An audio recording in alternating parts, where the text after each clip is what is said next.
Kevin Kimmel, Yamaha Commercial Audio. Thought I'd give you a quick tour of the new CL series console. This is the CL5. So this channel, this console is 72 mixable channels. It has 24 mix outputs, selectable here, and 8 matrix outs. You can plus the stereo and mono. This is the default mono or master section. You've got so you can take inputs directly to matrix outputs. So this is a 35 bus console. You've got the selected channel as typical on Yamaha digital consoles, and we're using the central logic system like you have on the M7. We've pulled features from 5D to DM2000, LS9. We've got 2-track record and playback, certainly the central logic from M7. So a lot of things that will make users be very comfortable right when they first sit down at this. There's 8 colors that you can assign to the channels. They read very well on the outside. There's a programmable name bar as well. There's a color bar, then there's the naming plate, which allows you to go in and do 8 digits for the name. It gives you other information. It gives you fader value. It'll tell you what mix your encoder is, depending on the mode of the coder. It'll tell you could tell you your pan, tell you the channel name. So that's and that reads very well outside as well. There's channel encoders for every channel. There's 16 DCAs. There are 16 user-defined keys and 4 user-defined knobs. So, for example, I think this one is set up, this bottom one here is set up for touch and turn. So on the screen, whatever is highlighted is that button. So if I were doing this two-handed, imagine how quickly I could just go around and make changes without having to open up other screens. There are 3 main fader banks on the CL5. The 16 faders on the left is A, the central logic section is custom bank B, and then C on the right, and there's also the master section. So there's 2 customizable fader banks that you can do in A, 1 in B, and 6 in C. But you can make these your money channel. They don't have to be your master. So you have actually 2 money channels right here. You can flip your faders to death on throughout the rest of the console. Always have your hand on the money. The encoder for each channel serves multi-functions. It's gain, it could be pan, and in the assign mode it can be a number of things, but most typically would probably be a mix. What monitor mix or what send do you want it to be? So it's whatever you select last, and it will tell you in the window in fine print up here, but it'll also tell you in the window on each channel when you're in the assign mode. You can also, as a preference, go in and tell it to be a certain mix. Maybe mix 4 is your star or your money mix. So you always have your hand. They always have the money mix at hand as well, along with the 2 input money channels. So a couple things that are really cool about this console. Let's get into the rack system. There's 3 primary racks for this part of my demo anyway. There's 16 graphic EQs. You can split those into the Flex 15 EQs, so you could have 32 graphic EQs. The effects rack is an 8U unit. If we go in and look at the devices, we've shuffled the deck. They've been given a new look from what we've had in the past. We've moved things. Some of the RevX are very, very popular. We've moved them to the front of the list. We've separated the dynamics and EQ from the effects, and these are all VCM devices down here. For those that aren't familiar with VCM, it's virtual circuitry modeling. So let's take this device. This is a Open Deck is a tape saturation device, for example. These devices have been around for a while in many of the consoles. If you want to warm up your mix or add an interesting sound to, let's say, your drums, insert this over a fixed mix or a subgroup with your drums that go to it. And you basically, it's like taking it's like aligning a 24-track machine in days gone by. You can select what vintage machine you want. You can go in and adjust your repro and your bias, what tape speed you want, 15 IPS or 30 IPS, and run your drums through that and watch how fat they get. It's really great. So we've also gone in and redone the templates, the starting points for these effects. So everything in the library has a new starting place. So we feel that out of the box, they're more user-friendly than what they were before. Yeah, the next rack is the premium rack. So this is a pretty fabulous section of the console. This is where you can really add a whole nother set of color and warmth to your mix. So there's 6 different devices you can pull from. So there's already something assigned here. Let's just go take a look at it. We've got Rupert Neve, Portico 5033 5-band EQ.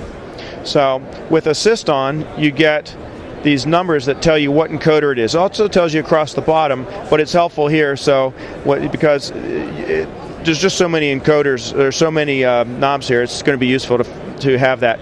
We have transformer emulation. So a big part of Rupert's sound, of course, is his sounds, the sound of his transformers. So you could bypass the EQ here and still get his transformer emulation. It's a big part of why we have the Rupert Neve stuff is because we were able to do such a spectacular job of that. Rupert told me himself that he cannot tell the difference between our VCM device, our emulations of his devices compared to his boxes directly. So all of these units can be dual mono or stereo. So you can have 16 instances of devices here in this rack. Here's his Portico 5043 compressor. I'll just run through these real quick to give you an idea of some of the devices that are in here. All the metering works on these guys when they're in action. This is the EQ1A. So these just sound so great. You got to check them out. You can do all kinds of. Well, I already took a look at that. This might look familiar to some people, and you have the option of going and pushing in all 4 buttons on this, like on the original. And so those are all emulations of vintage pieces of gear, but we also have our dynamic EQ. Let me insert this over a vocal track. So see if we can see if we've got. I'm not sure if the music's playing right now or not. Yep. So you can go in and you want to get rid of some popping P's or some extra sibilants. You have a lot of adjustments you can make here. Let's see if So the GUI is very telling and helpful. It's easy to use and it sounds great. It's one of these VCM effects that our team in Japan came up with, and this is a spectacular device I think people are going to want more of. So that's the premium rack. This is where you get a lot of the richness and the musical qualities of this console. This is a Dante-based system. So there's here's the I/O rack. So this represents, you see 8 racks pop up here. So here's where the Rio boxes show up.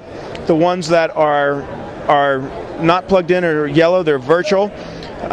You can open them up and get in and look at your head amps, and you can do high-pass filtering inside the I/O box if you like. You can still do it in the EQ, but if you are not sure, you think that you hear high-pass filter, you're not sure, there's a visual here in this section where you can see it. The Dante network for CL supports, you can have 4 consoles, and this is where you choose which console you are. So you can have 4 consoles on the network. Each console can control up to 8 of the Rio boxes. The Dante network will run in daisy chain or redundant. It also supports 32-bit, and that's where you would select that. The latency for the console is fixed, but you may, if you have a lot of devices on the network, want to increase the latency of the network itself for efficiency. If you have a system with a lot of boxes, you may have some troubleshooting to do, and you can ping the box. So if I want to identify the box for my A2, by me pressing and holding it, lights up every LED on the Rio. So you also can ping an individual channel. So if you're trying to troubleshoot, you can say, no, I think it's this. Please, where are you? This is the hole that I think you should be plugged in. You can ping individual channels for troubleshooting. Say, no, really, I think it should be plugged in here. Where are you? So you can have mute groups as you know them, but you also they can be dimmers. So maybe you just want to have everything go down -3, -6, -12. You can assign that to a user-defined key, and you need a big ducker. Effectively, you've got it there. So it doesn't have to be a hard mute like in the past. There's channel link has been optimized as well. You can do it on the channels themselves by pressing and holding the select button, or you can do it here, and it'll show you the various banks. You can have up to 26 different link groups, each with their own set of link parameters. Another innovation that we've got coming up this summer will be Nuendo Live. So Nuendo Live is an optimized version of Nuendo that will allow for 64 channels of input, 64 channels of output right on the network. There'll be a user interface, or on the user interface on the touch screen, we'll have transport control. The names and colors of the channels will transfer over to the Nuendo tracks, and as you're doing your show and recalling scenes, it'll put markers on the track. So when you want to do virtual sound check tomorrow, you can easily get to the top of your tunes. We also have 2-track playback and record on a USB thumb drive that is MP3s.